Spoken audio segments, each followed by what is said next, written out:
What's up? Hi. Monday. Holidays are over, so it's back to work apparently. So here's my tasks for today. Apparently, Brussels up there is telling me that after we've done a couple of scientific texts, that you also should be able to interpret poetry or literature. So today I thought we'll do something with poetry. Now, I know you fall asleep when you hear poetry and poems, but I found a really nice one.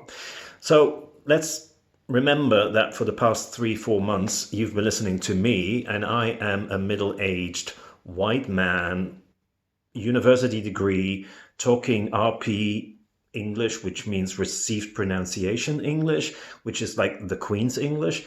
Well, today you will hear the complete opposite of me. Really the complete opposite from me, an American black woman, 22 years of age. She is the Youth Poet Laureate in America, and she's written a poem about the whole strange times that we are living in.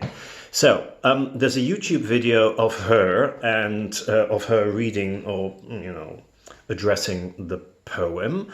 And have a look at that, and then if you go later on into documents, you will also find the transcript of the whole poem written out, with some vocabulary explanation so that you understand everything, or that you understand at least the words. Now, up to you to interpret the poem.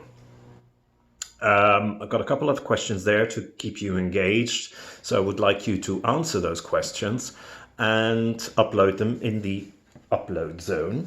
And we'll take it from there. We're not going to do a Smart School Live today with your class because you're 25 and it's a bit big and I still need to find out how to do that. Probably have to split you into.